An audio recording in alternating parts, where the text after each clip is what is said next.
Hello, everybody. Thank you for coming to our session, which I'm very proud to chair, about citizen involvement in disaster management. We can call it differently: citizen involvement, citizen participation. Sometimes even in research now it's called informal disaster management. The idea is always the same thing: to bring society and professionals closer together, enhance interactions, create more interactions. And if everybody agrees more or less that it is necessary and that it should be enhanced and done more, the how remains somehow not clear yet often. And for good reasons. One of the reasons is that we have today so many solutions, possibilities, creative opportunities, and it's important to know those solutions better. And that's why I'm very happy to have this very fascinating panel with me, which each one represents one approach, sometimes one tool, to enhance citizen participation and citizens' involvement in disaster management. So let me just present to you who we have with us today. First, Remy Bossu, who is the Secretary General of the Euro-Mediterranean Seismological Center and is a seismologist as well. Remy has worked for several years now on the interface of humans, citizens, and earthquakes. And he's notably interested in how to take into account what citizens feel and experience during and after an earthquake. And he has created and will present us today a unique tool, an information platform called LastQuake, which entails different components and which helps us to better understand how society feels during and after an earthquake.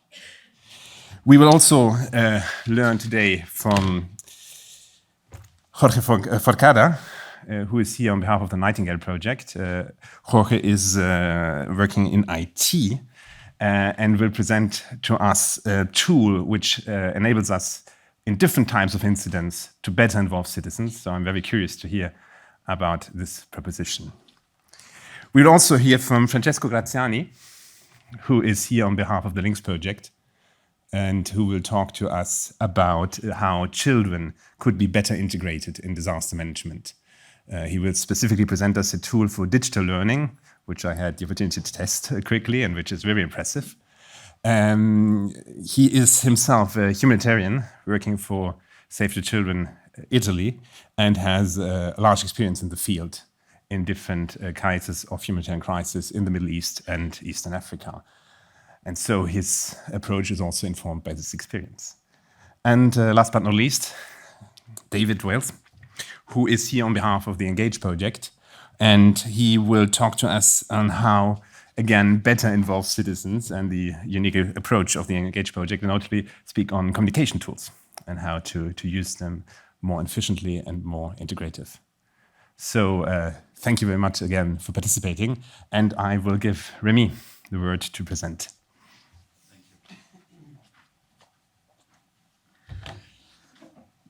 Thank you. So when an earthquake strikes, the first information we get is typically the magnitude and the location. But in terms of response, it's not the information which is needed. What is needed is the impact of the earthquake. And the problem we have in seismology is that it is very difficult to move from the location and magnitude to the impact. The reason is very simple.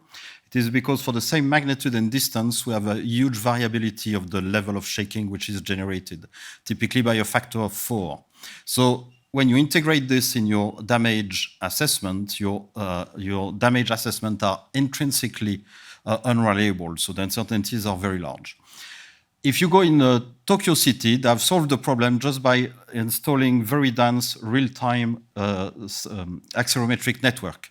So basically, they have one sensor every kilometer, and rather than relying on the magnitude and the location, they map the actual shaking level and then make an estimate of the damage. You cannot do this in the vast majority of the world because there is no such network. And what I want to show you in this talk is how you can use the crowdsourced data, so the observations by eyewitnesses, to improve rapid earthquake impact assessment at global scale. So we have developed a system which is called LastQuake, which is a multi-component system which provides rapid earthquake information to the public and crowdsourced information. So it comprises a smartphone app, a website, and a Twitter bot. We crowdsource on the app and on the website. and the Twitter bot is used to divert the users of Twitter to these tools to share their observations. We crowdsource 3 types of information, which is what we call the felt reports. So you see the small cartoons here, which are basically describing along a well-defined scale the shaking or damage level. We collect also geolocated peaks as well as comments for the people. And we engage with the eyewitnesses by providing them very rapid earthquake information, which is what the people are looking for after an earthquake. So rather than explaining exactly how it works, I will show you how it performed for the Turkish earthquake of February 6, magnitude 7.8. And you will see, so every time so basically people come to our system to find information about earthquakes. So every time there is a visit, you will see a flash appearing on the map, and we'll see how it performed. And you will see, so the felt reports which are collected. So this is just before the earthquake, so we have random noise here, so just people coming. The earthquake happened, you have the seismic waves here, that's what the people feel. You will see generate reactions, so people launching the app in the epicentral region. We detect this, we call this crowdsource detection. It is represented by the green hexagons. It is the first indication of the existence of the earthquake before the seismic location, and we publish it. We just put on our system, earthquake possibly felt in southeast Turkey. Please provide your feedback, and people are invited to provide their feedback using these felt reports. We resume, and you will see we still don't have the earthquake location, and we start collecting the felt reports, the colors representing the level of shaking. After 5 minutes, we finally get the first seismic location. You will see just here. And then we notify it. So for the first time, we broadcast the information. Otherwise, people have to visit the site to see it. So that's why now you see a lot of reaction in the Balkans. People are not reacting to the shaking in the Balkans. They are reacting to the notifications. And you will see we collected 5,000 felt reports within the first 30 minutes, fully automatically. So the question is now, what can you do with this? Well, the first thing you can do is very simple. You just make a basic statistic analysis with distance. So what is the intensity, so level of damage and shaking, how it evolves with distance. So all the dots, the blue dots represent the individual reports, so they have a huge variability. But when you make statistics, you have a very well-defined curve. And you see here that about 50, 60 kilometers away, we reach intensity 8, which is damaging, and for which we expect 0.1% of fatalities. We had 4.4 million people in this area, so we knew it was several thousands of fatalities. And I will explain you why later on, but we also knew it was a strong underestimate, because here it is not a point source, but I will come back to this. We also collect geolocated peaks. So I remind you, it was in the middle of the night. The majority of the ones we collect at the beginning were from long distance, so Cyprus, Israel, etc., so small object falling, etc. But we still, despite the fact that communication networks had been affected, we collected some confirmation of the damage, so it's not always visible, but here you see a collapsed building, a pancake collapse, as we said, so total destruction of the building. And so you can confirm the existence at point by point, at this point of the scale of the damage. But as I said, the magnitude 7.8 is not a point source. When you locate an earthquake, the epicenter is just the initiation of the rupture. The rupture in this case, here on the left, extended for more than 300 kilometers. So that's 300 kilometers which moved during the earthquake, and it is the position of this rupture which control the spatial distribution of damage. With seismic data, we just have the initiation of the rupture, so on the right. And what we have done here, we have replaced, again, this is a tool which is used in Southern California, using dense accelerometric network, and which try to define very rapidly the geometry of the rupture.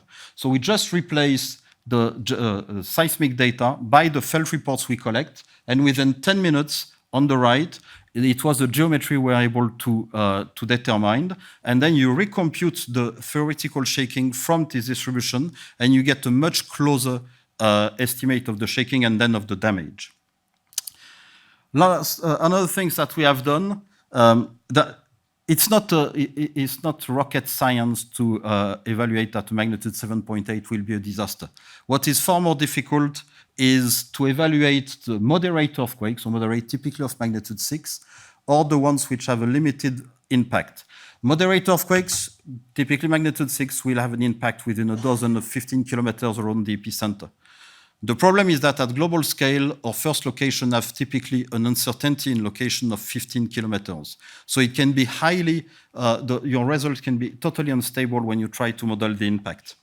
And for an earthquake with a limited impact, the models we do are statistical.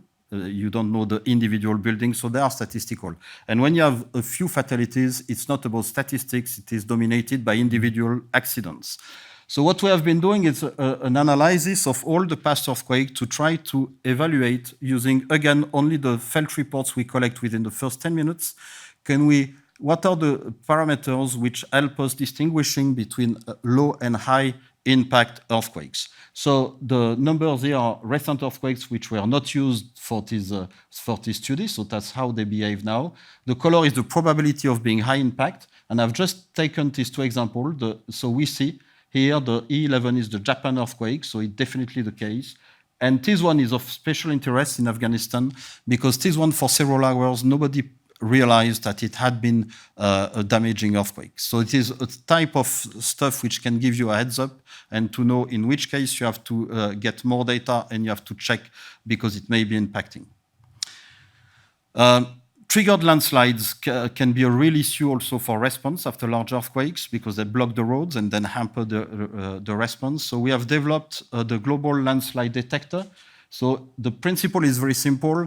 We collect all the tweets which contains both an image and the keyword landslide in different languages. Then we have trained an artificial intelligence tool to reject all the images which are not related to landslides, 99.5% of them.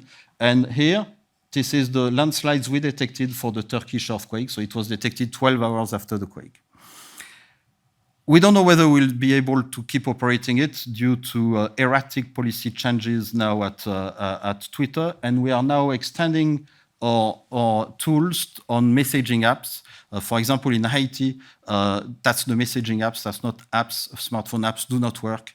And we are going to test in the coming weeks the first information and crowdsourcing both on Telegram and then extend it on WhatsApp. So there are three major takeaways I would like to mention. That's first, yes, crowdsourced data are extremely valuable and can help to rapidly constrain the damage of the earthquake. Secondly, and it's not something I've developed here, the people are not providing data to please us. That's because we satisfy some of their needs. So there is a whole work on how do you understand the needs of the people and how do you satisfy them. So this is a very important part of our work. And last point that I want to mention is that we do use this data in operational conditions. We are part of the Aristotle Consortium, which provide multi-hazard assessment of disasters to the ERCC, which is the 24/7 unit of the European Civil Protection Unit. And I would just like to finish to mention the different collaborations we have been developing. Thank you.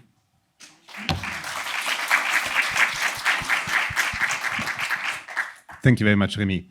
Very fascinating project and, well, impressive pictures as well, especially from Turkey earthquake. Do you have any question in the public for Remy on this tool?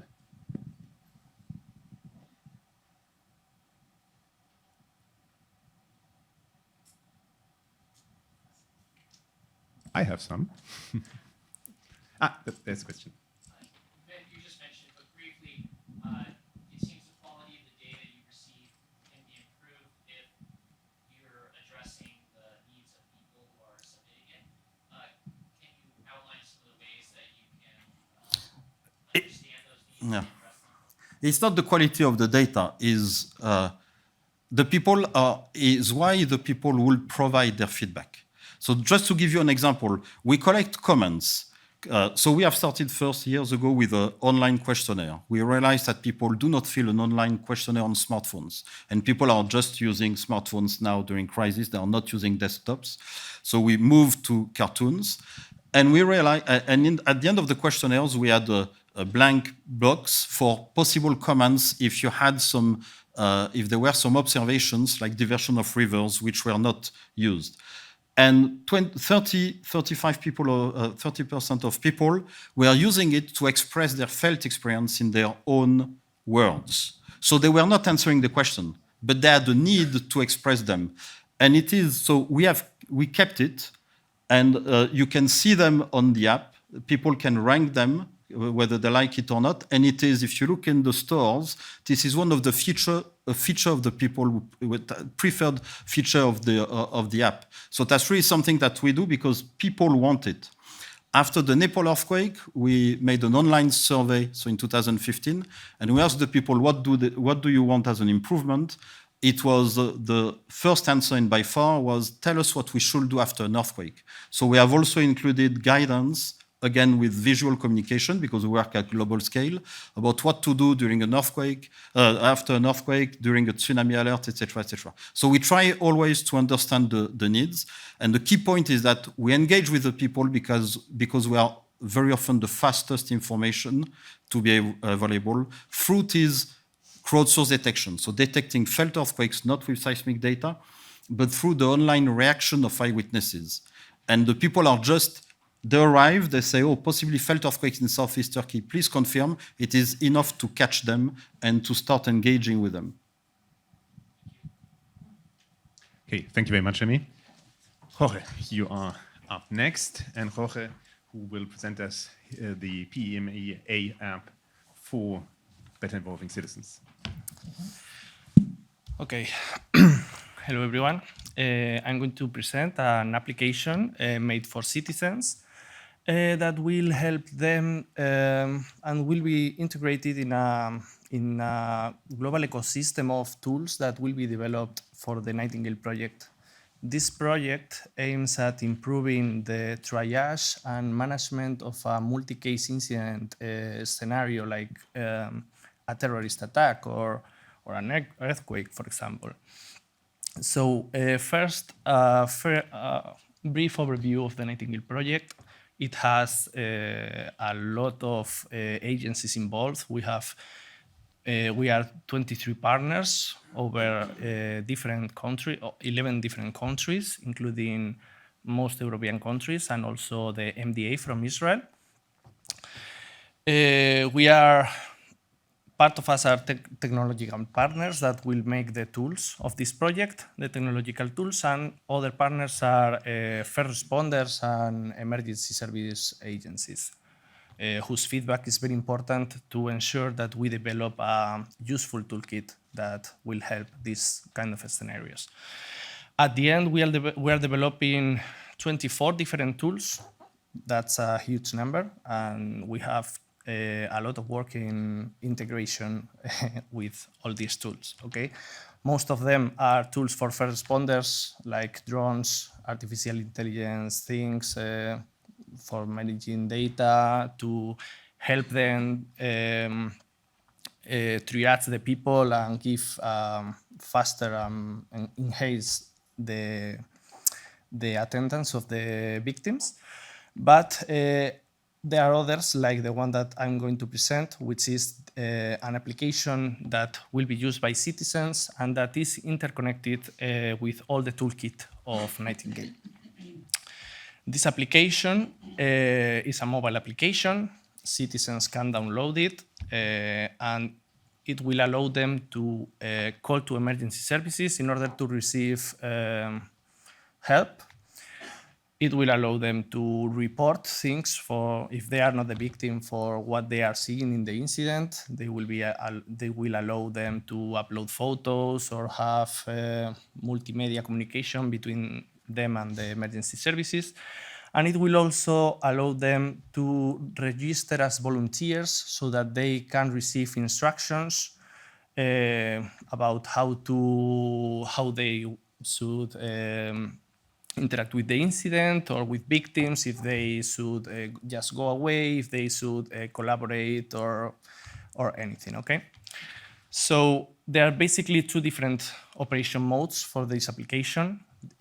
One is the volunteers part, at which the users can register, can upload their medical knowledge, first aid knowledge, and there are a volunteer portal run by administrators that is interconnected with the first responder services, with the medical services. So when the medical services report an terrorist attack, for example, the volunteer portal will be notified and will start contacting the volunteers in order to provide them information. And the other one is the emergency services part. It will allow the citizens to make emergency calls to the emergency services in order to provide information to the emergency services and improve the handling and management of the terrorist attack in this case, for example. So I'm going to talk about the emergency services part. The emergency services part, as it is an application that the user has to have it pre-installed, it has a lot of sense. It had a lot of sense to use the PEMEA standard. Okay, for the ones that don't know what it is, I'm going to explain it.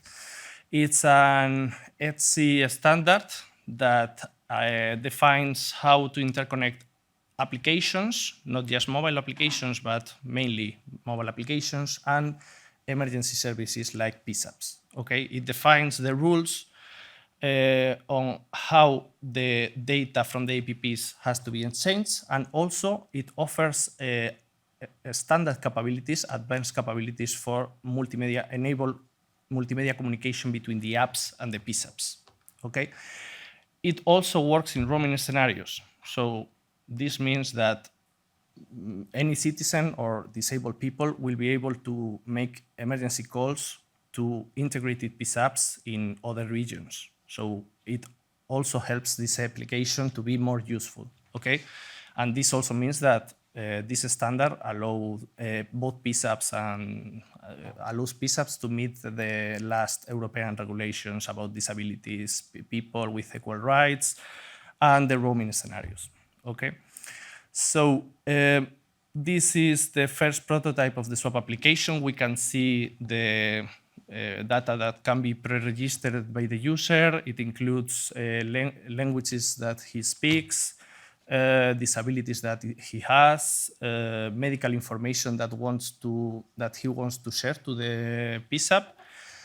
And when they call, it's route to the PSAP of the region, and the PSAP can enable video calls, can enable RTT, real-time text, can enable chats, it receives its location, and much more things, okay? This is not the application, it's other tool of the Nightingale toolkit. It's basically the PSAP that is receiving these emergency calls. And it is interconnected with the rest of the Nightingale tools. This means that the information that is received from citizens, whether they are victims or they are bystanders, can enrich and enhance the operation of the first responders that should manage this terrorist attack. It will communicate with the application, and all the data will be shared with the other tools, the artificial intelligence tools, to improve the decision-making process for the first responders. And the other mode of operation of the swap is the part that is intended for citizens to register as volunteers. This means that they can register in the volunteers portal. They will have some questions. They can upload their knowledge, their certificates of first aid or medical knowledge or something. The administrators of the portal will validate this data and will have a record of all the volunteers having their positions, their locations. And when the portal, which is connected with the first responder centers, is reported that a terrorist attack or a multi-case incident is happening, it will send the needed information to the volunteers. This information can be task list, it's developed even multimedia communication tool. It can open chats with volunteers to tell them what to do. Volunteers can upload images. There is a lot of collaboration between volunteers. There is even an ad hoc communications network that can work without internet connectivity. So if the the network is overflowed, volunteers can collaborate without internet connectivity. And here we can see that other part of the application, which is not directly related to the Peace App and the emergency services, but are volunteers collaborating between them and with the administrators of the volunteer portal. And next things that should be done in this application, because we are still at half of the road of the project. Receiving the user feedback, the first responders feedback of that are partners of the project, we have to think on functionalities that are missing and that will be useful. We still have time for that. The volunteer portal is just defined, it's not yet implemented, so there is still open topics about how all this registration will work and how it will interconnect. Okay, but the first overall thinking, it's done. And the ad hoc communication that works offline has to be tested. The tests have started now, but it's an ongoing work yet. Okay, that's all. Thank you for your attention. Thank you very much, Jorge. Do you have any questions on this very interesting tool for Jorge? Yes, please. Yes, I just wonder how you collect user feedback. Are you organizing pilots, or what is your approach? We actually have some agencies that are citizen agencies that are giving us the feedback representing the citizens. We are not yet doing pilots with general public. It will be pilots in a controlled scenario, inviting some citizens to participate. But I think that that's all for the project for now. That will be a next phase and how to spread it to the general public. Another question?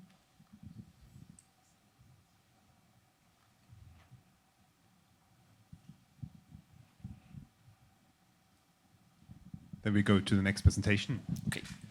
Thank you. So Francesco, he will speak to us about digital learning for kids on disasters. Yeah. Hello, everyone. Are you still alive? Yeah? Okay. So I have a short presentation. I'm from the Links project, and I'm going to present to you one of our tools, which is Feel Safe. But first of all, Links project aims to bring together somehow technologies and societies for a more disaster resilient community. And we are from 4 different countries: Italy, Germany, and then you cannot really recognize, I think, the other 2 that are Denmark and the Netherlands.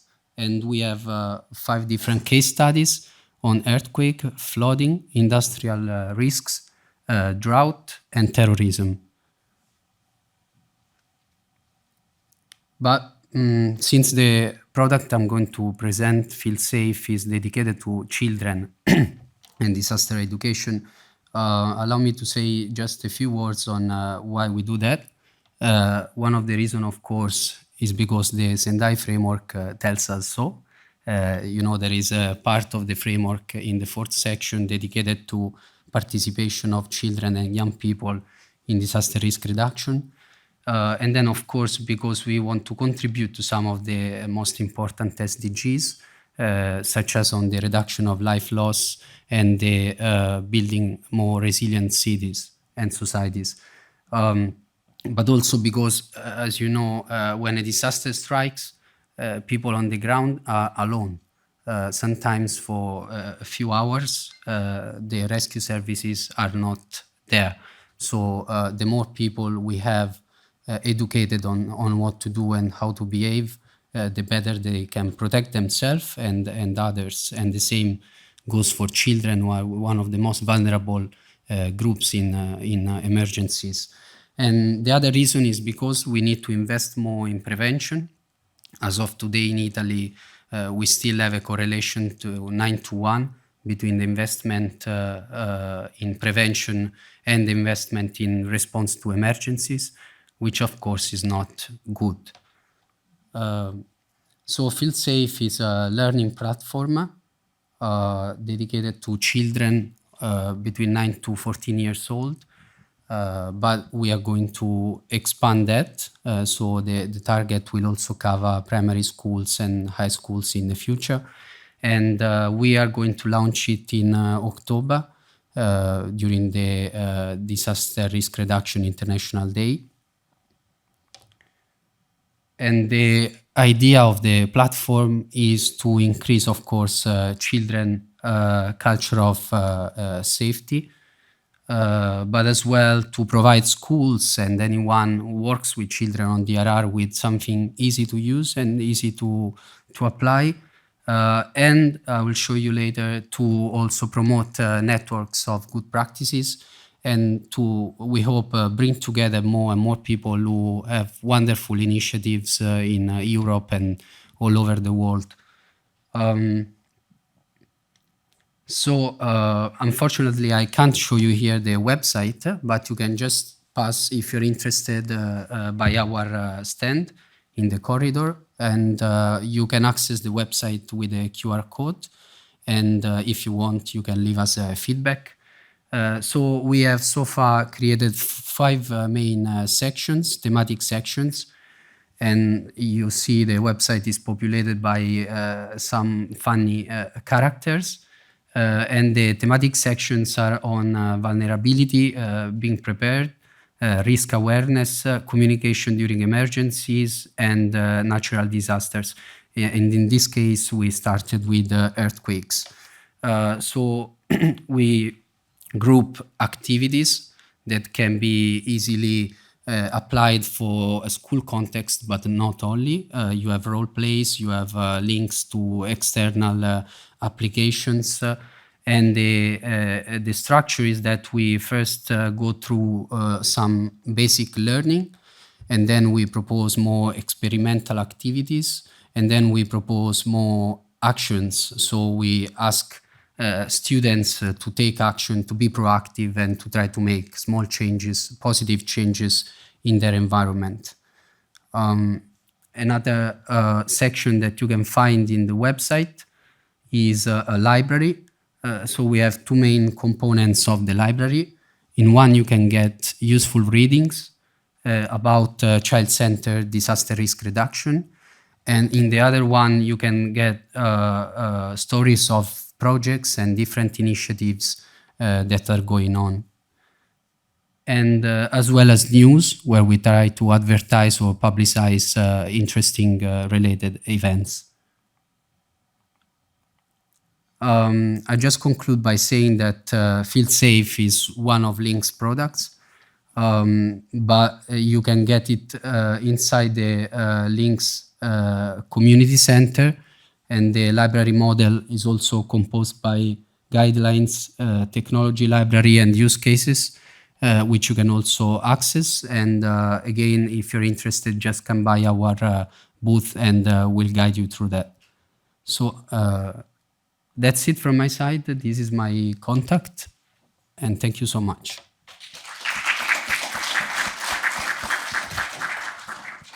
Thank you very much, Francesco, for this very interesting presentation about how we can take another part of the population, often not thought of, children, as a centerpiece of disaster prevention and preparedness.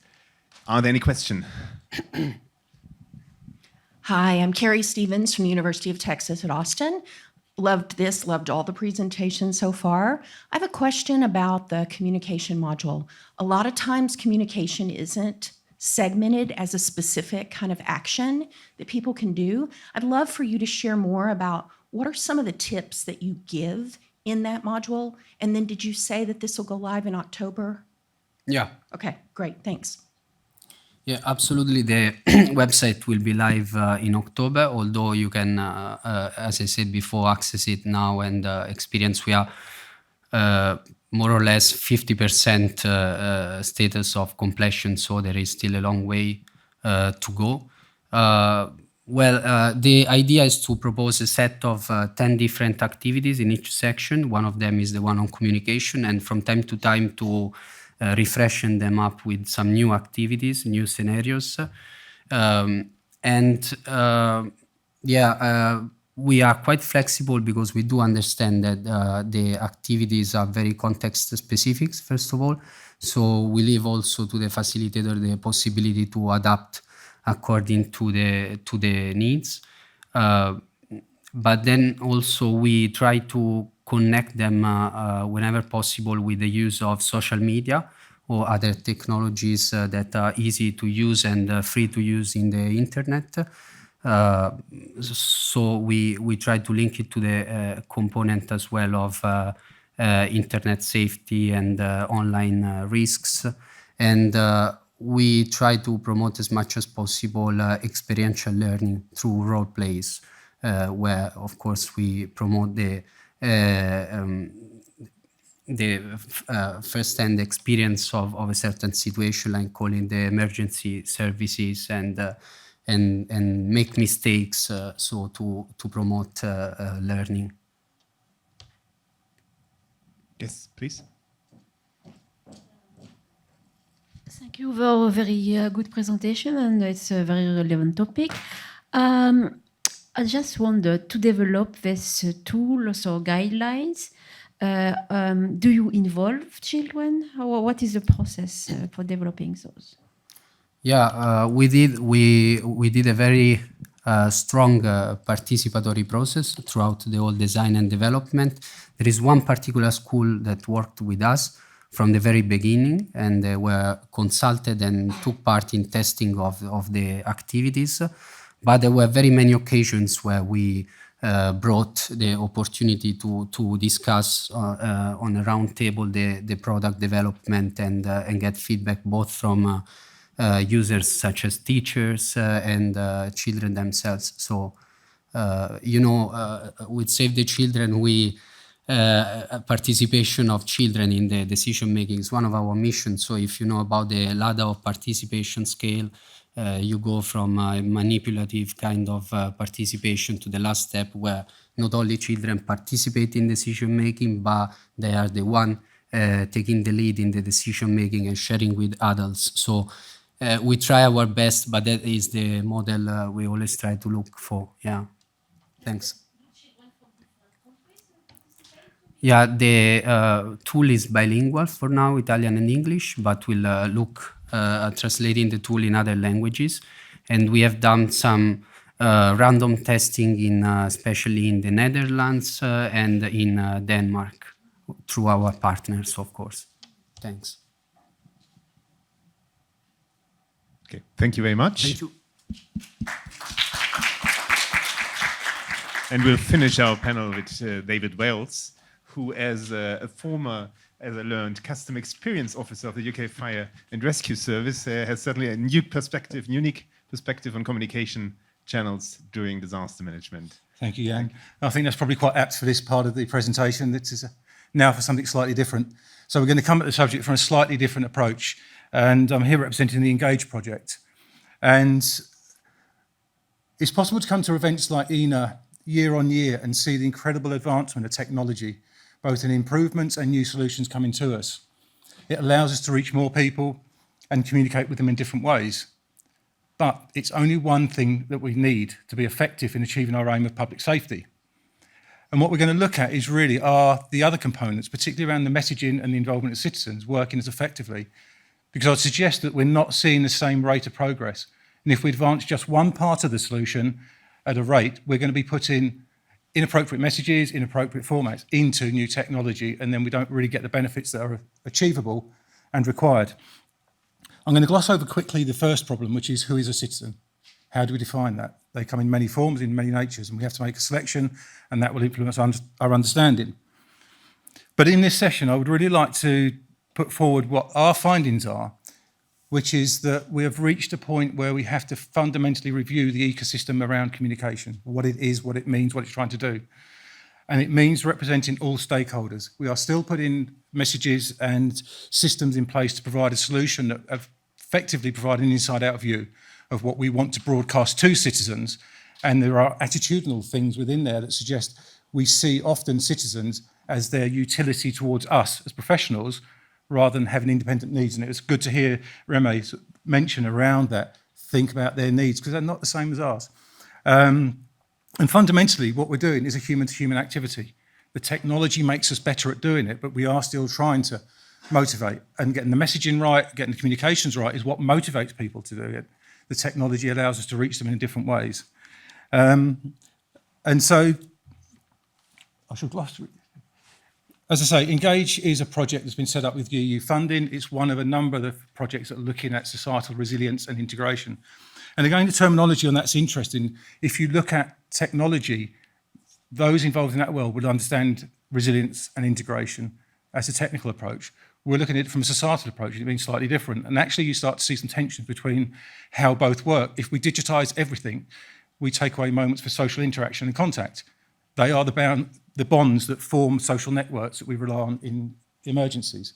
So there's some tensions within the system that we see operating at the moment that need to be discussed, need to be resolved. But Engage is looking at really bridging those gaps between the formal and informal. And as it says, looking at how do we get to a whole society approach and draw on all the assets. And we've seen that in the pandemic and recent events. There is a willingness from citizens to contribute. And actually they already do in vast amounts. They do an incredible amount of work that we're not recognising. And the challenge for us now is to integrate that. But I'll cover that a bit more in a moment.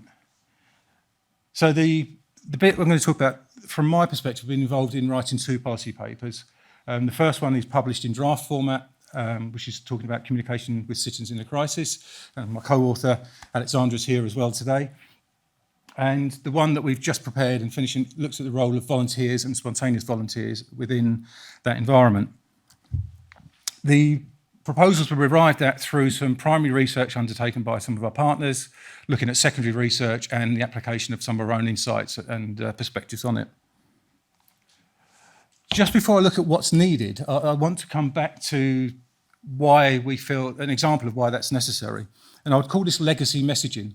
Often it's done by organisations and not necessarily risk communication specialists. Sometimes it's done by people that are doing organisational messaging and they adapt it to that, and it's not the same.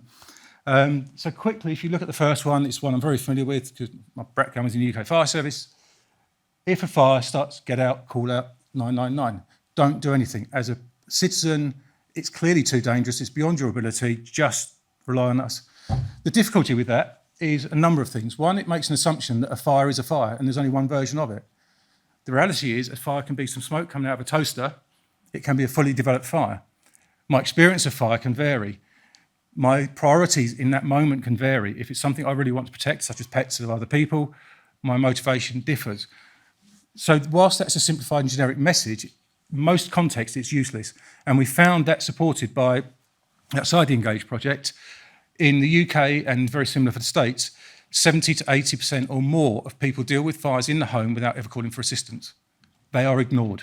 We don't collect data because they don't involve us. They are the biggest fire service in most countries and we don't support them or help them. So that message, and it's not just, I suppose, an academic thing. Where that leads us to, and we saw it in the UK, sadly, at Grenfell, the power of putting an old message into technology means that we could reach people, communication-wise, on the higher floors of the Grenfell Tower. We had ability to talk to them. In one case, there was a family, 4 people in a family that were persuaded, even though they had 2 members outside in the hallway saying, come with us, we're going to get down, we think it's safe. 4 people in one family were persuaded by the fire service message to stay put, until nearly an hour later when the fire service said, actually, we aren't going to be able to get to you, you should make your way down. That family never made it out. Nobody in this room or in this conference or anywhere else in the sector comes to work to do harm. But we have to be aware of our limitations and mindset that does create that potential because it is very real. The second one, just quickly, is around if we only follow our interests, we corrupt the ability of what we could do. In the UK, the fire service puts in smoke alarms. So they want to collect the data that justifies the effect of that. So if you have the fire, you'd be asked, was there a smoke alarm present? Did it work? Generally, yes and yes. when we did other research, we found that actually, if you ask people what made you first aware something was different, not necessarily know it's a fire, but different, 2/3 or more of people said, I saw it, I smelt it. The alarm may have gone off afterwards, but the first indication they had was a human one. Again, that's not in the stats. So the statistic, I would say, is completely misleading because it doesn't reference the 70 to 80% of people that didn't call the fire service, and it doesn't recognise that 2/3 of those were already aware of the fire before the alarm sounded. That's not a criticism, it's just a case of we're missing all the innovation and new design solutions by ignoring people that aren't perceived to be of interest to us. And these are some of the issues we have with the legacy messaging. So as I've mentioned, what we're looking at is we need to go to a new ecosystem which gives a much better realisation that communication in a crisis isn't linear. It's constant. It's between people that aren't connected with emergency services. It's going in all directions. It's structured. It's unstructured. We can enable that. We've seen the technology solutions available. We need to tap into that. It's within our willingness to help people arrive at the world as it is, not as we'd like to design it to be for our purposes, whether it's our systems or how we like to work. So the principles we really thought were important for the work were it has to be equitable. We cannot continue to see citizens in terms of their usefulness to us. They are independent, they have their own needs, they have their own capability, and we've seen that time and time again. They do incredible work. They do work before we arrive, during and after. And we have to, if we're going to do integration, that means bringing them on board, but they have very little say in most professional organisations. We're more responsive to regulators, to funders and to other stakeholders than we are to some of the citizens. It has to be accessible. And very briefly on that, it's just about there are all sorts of needs, and what typically we will do is design a message for most and say we'll come back for the rest. And we never do, because for that 20% of hard to reach, it becomes expensive and time consuming anyway. We've moved on. I would suggest we start with the most challenging to start with. And if you engage those groups, they will often have the solutions themselves because they've got used to not calling on us because we don't help them. And so I think we've really got to start with that accessibility bit and try to say every life matters and work towards that as a goal. And the last one is change is a constant state. We're not trying to cross a river to the next point of stability. It's not like we are in a constant state of change, and it will continue to be so. And the mindset that comes with we're in constant change is different to one of if we can just get through the next year, then it'll all be calm again. It won't. It never will be. So if we accept that, we go to a different place and work differently. We work agilely. We do different things about how we help people. And we shouldn't end up with 20-year-old messages that we haven't evaluated, tested, or even verified if they're useful to anyone. So very briefly, that was kind of the overarching bit, that fundamentally we can't just put forward recommendations for an old system. We need to really rethink what that system looks like. But specifically within that, bridge communication gaps, and particularly at the point between the interaction between the professionals and citizens. We have differences in risk tolerance, risk awareness, the language we use, all sorts of areas where there are fundamental differences, and it's the most dangerous point for miscommunication. That's not just for us to educate the public, that's for us to learn from how they speak and try and reconcile that so that if I made a comment as a member of the public, it could travel through to the most senior expert in a field and they would understand what I meant. At the far end, in academia and at expert level, we create our own language. We need to fine-tune and distinguish. But that also corrupts our ability to get that message right back down where some of that terminology just doesn't land. Recognised communications community activity. If you look at where we invest, it's typically around that immediately preceding an emergency and during the early stages, because as professionals, that's our interest. Communication is an ongoing activity. It's always happening in the community. It will happen around and about us. And it has different aspects. And I think one of the things we'd say is it looks different. So between emergencies, we may be focusing just on listening to the community. And I know Jan has done a lot of work on trust, which is a fascinating subject itself. But when you need to communicate, those things around trust, particularly in an age of misinformation, really matter. So engagement isn't just we think there's an emergency coming, let's prepare for it. But we have to make the investment equal throughout that phase as well.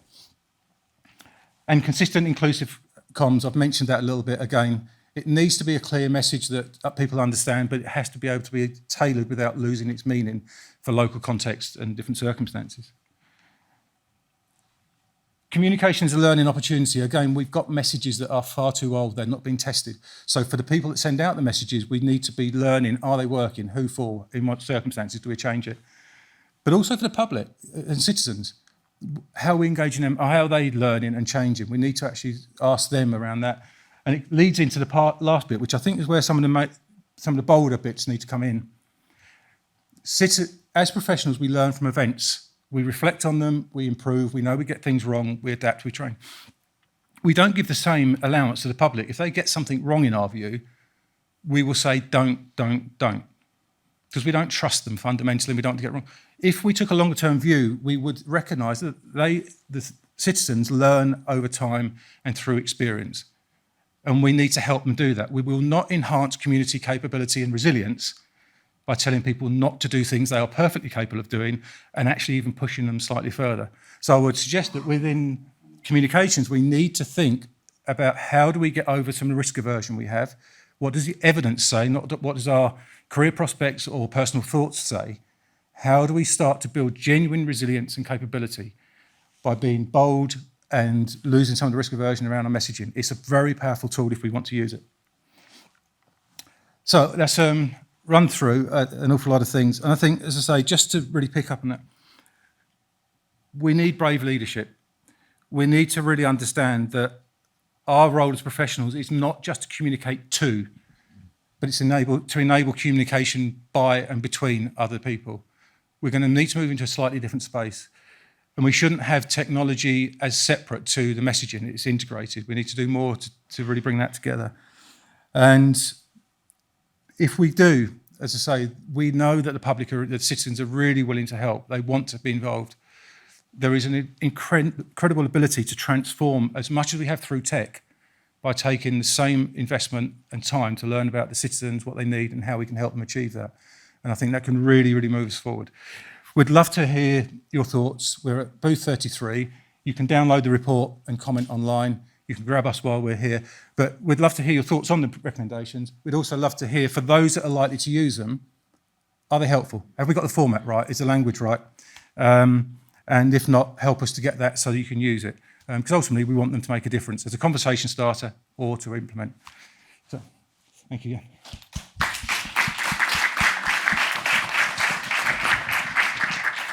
Thank you, David, for this approach and plaidoyer for thinking about citizen involvement differently.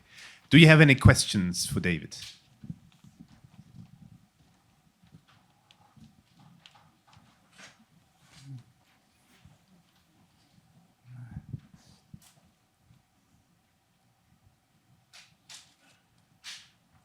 I have one. One of the things I have immediately in mind, if I listen to you, is that we have to be more aware of the role of citizens' agency. So how they act and how they communicate about what they are doing. How would you describe this place of agency in this overall framework you just mentioned? I think it's an incredibly important point. Is this on? Can everyone hear me? Yeah. Fantastic. There's a really interesting dimension to agency that I think it is really important. Some of the studies show that if you're able to take action yourself, you generally get better outcomes for well-being and how you feel about the event. And actually, within a few weeks, often you can reconcile that and it doesn't have lasting impact. The most dangerous one for mental well-being outcomes is when we remove agency from people that had it. We tell them not to do things that they're capable of.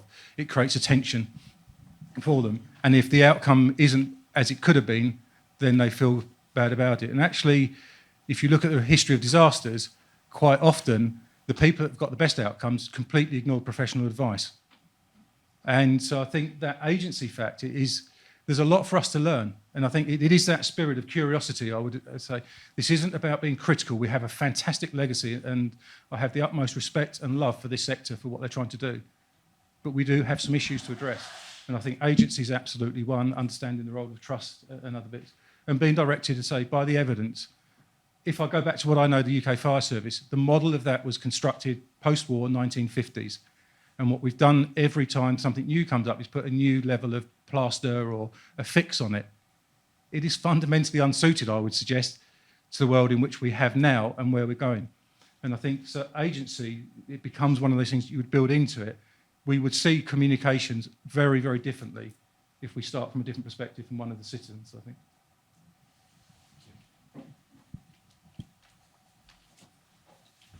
So thank you all for your presentations, and I will just make very quick closing remarks. What I took from all your presentations is that the title of our session is somewhat misleading. Citizen involvement is one part of it. It's not only citizens being involved in professional disaster management, it's also professionals being involved in citizens' life. It is necessary to understand the context in which we operate and how agency is constructed, how needs are made and met, how you can continue to develop a tool by having continuous feedback, and you should so, or how you construct a tool for children by listening to children. So it's not only one way, it's two ways. It always has to. Citizen involvement means being involved with citizens and learning from them, modestly learning, as David put it in some way. Since trust is continuously constructed and not only pre-constructed, it's done in the situation itself, it is important to arrive at a scene and learn from those who are already there, and also recognize that they can do things that professionals sometimes can't. And I think the takeaway from all your 4 sessions point in this direction. It is not only a top-down process, it's a bottom-up as well. And it has to be equitable, as you put it, David, in any case. Thank you very much for your presentations. Thank you very much for your participation and listening. And I hope you have a nice rest of the conference.